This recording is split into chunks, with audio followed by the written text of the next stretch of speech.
and we got them out of here by 2 o'clock. So they were able to hopefully get a little bit of recovery yesterday afternoon, last night.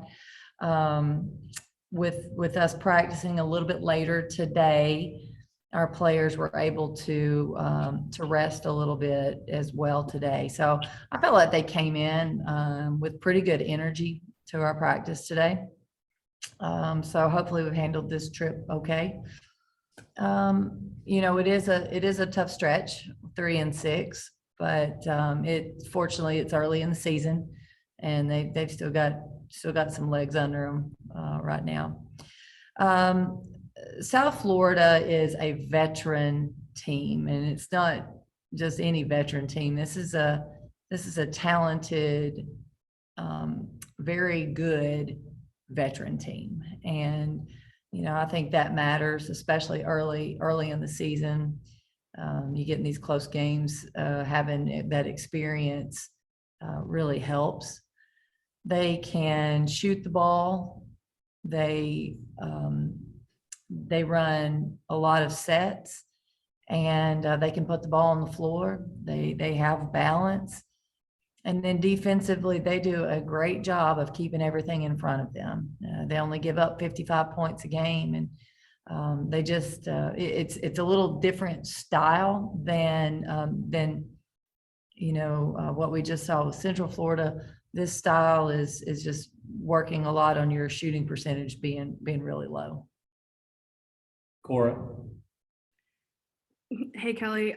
Just firstly, wanted to ask if you have any updates on Ray and just how the team is kind of adjusting since they kind of had a whirlwind of a turnaround between her getting hurt in that Central Florida game. Do you feel like they're kind of settling in playing without her right now?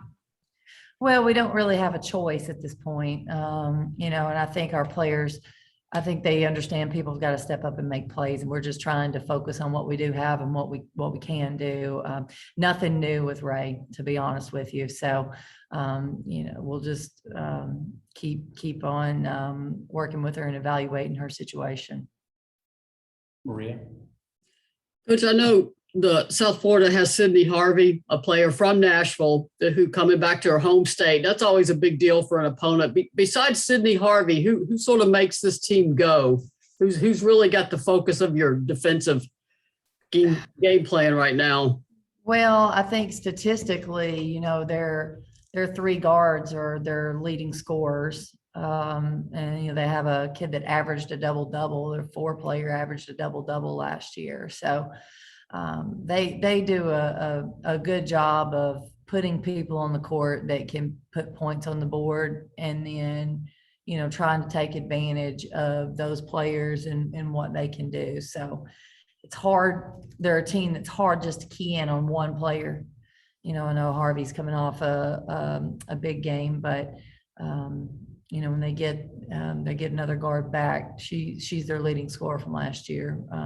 So they've got guards that can put the ball in the hole consistently. Cora. I'm sure you saw the news of Texas upsetting Stanford just a little while ago, and you guys played Texas a week from today. And you're obviously familiar with Vic Schaefer and Aliyah Matharu. Did that upset surprise you at all when you saw it?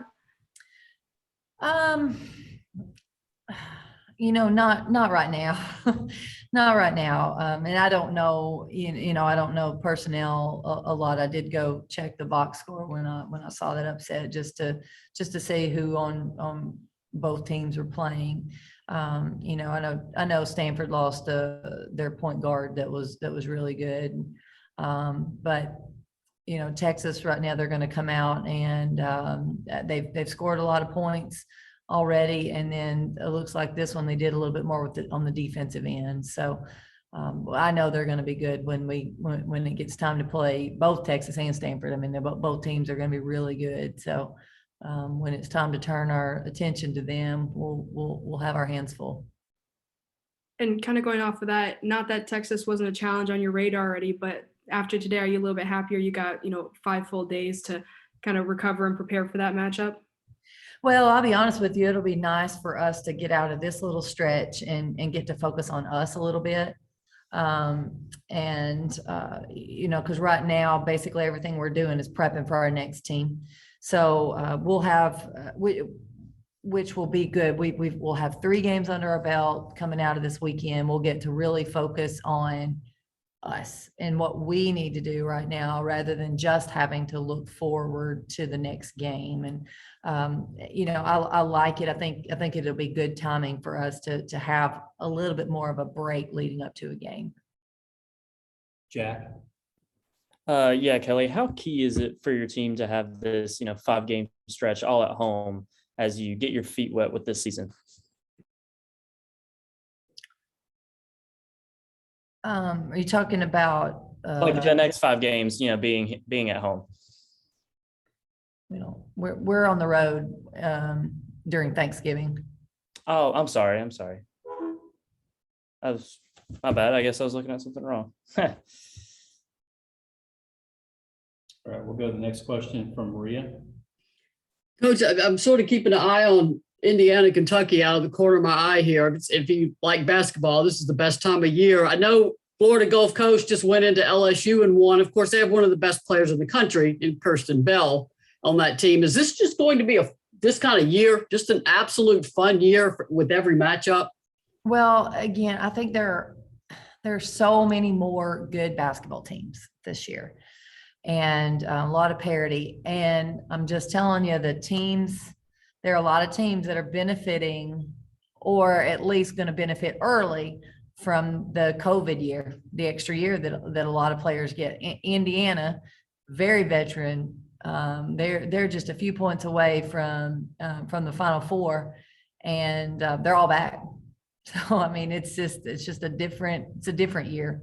It's a very different year. You can't really prepare for that, a year in advance. It's just you're going to see a lot of close games. I think a lot of really good basketball. Probably the good basketball is a little earlier than it normally is. Coach, what have you learned from not having Ray Burrell on the court from your team? I don't know if I learned anything. Some things we already knew. I mean, she's a dynamic scorer, and when she went out, we knew we'd try to figure out who was going to be able to step up and put some points on the board for us. I think her energy is good. I think one of the other things that we're missing is just the depth. It's one less player off the bench, without Ray. So I don't know if there's anything I've learned yet and that I didn't already know. Cora. Kelly, I know like Candace was able to spend some time with you guys yesterday, and having literally been in your own player's shoes before, how kind of impactful is it to have alumni like that come back and share with the team about how they got to where they are now? Yeah, Candace came back, spoke with the team, and I thought her message was terrific. She's talking about being in their shoes. And, when you have former players with that can come back and talk to your team about that, I think it's meaningful. When you have someone with Candace Parker's stature and where she is right now professionally, it's the one of the most impactful things I think you can hear as a player. And so I thought it was great for our team to be able to sit in there and have a discussion with her. And I was so appreciative of her time and her willingness, but she loves this program and she loves this university. And we're very blessed to be able to share that with her. Jack.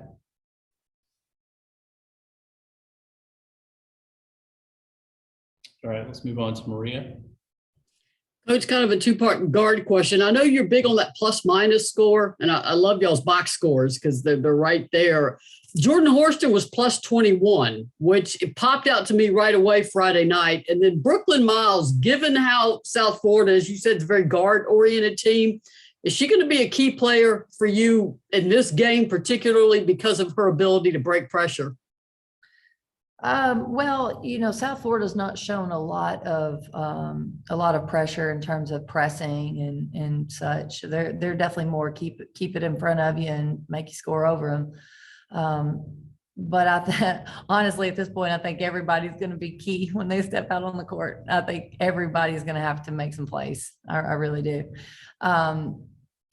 You know what, Maria, that's a great pickup there on the plus minus with Jordan Horston, plus 21. And we only won the game by 8. She played 29 plus minutes and she was plus 21. That stat just shows how dominant she was when she was actually on the court. And I know she made some turnovers, a large number of turnovers, but that's a pretty amazing stat, to be honest with you. That she was at a plus 21 with all the other things going on in that game. So she can influence the game in a lot of different ways, both on offense and defense and on the boards. And a follow-up, because I kind of had it backwards, actually. I realized when I asked it, I should have said Brooklyn's ability to put pressure on the ball, her ability to slow down the other team on offense. Yes, I'll go with that one. I like that. Yeah, I think that's going to be one of Brooklyn's strengths, as we have seen in the first 2 games, and I believe that will be a strength of our team. She'll really be able to put some pressure on the ball handlers, and hopefully, get some people out of rhythm offensively. Cora.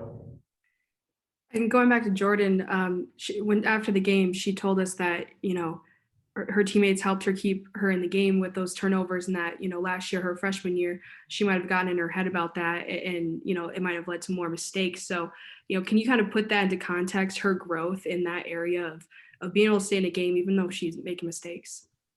Yeah, I think the growth is definitely there. And I think, she's still working on it, but she was able to continue to be productive. We took her out, but we had to put her right back in. And, I think the end result was, her plus 21 on the game. So, she's still, she can move on quicker now, from mistakes, which I think is maturity. And it's something that we've been talking about now for a couple of years. So I think she's doing a much better job there. And I think that's really important for our team. Maria. Free throws, I know you're not concerned about anything this early in the season, but is it a little bit of a number you want to see tick up pretty quickly in terms of percentage of free throws made? Yeah, the percentage should be up. We should step up to the line and make free throws. We make them in practice. So right now, to me, it's just a mindset. When you get in the game, you've got to be focused and be able to be prepared to knock those down. We tried to get in the gym and get a little bit more, get a few more free throws up on Saturday, on a light day. But that's a mentality. It's a focus, and we've got to be able to step up and make them. We can totally do that. With that, we'll go ahead and conclude today's session. Thanks for everyone for joining us today. Thank you.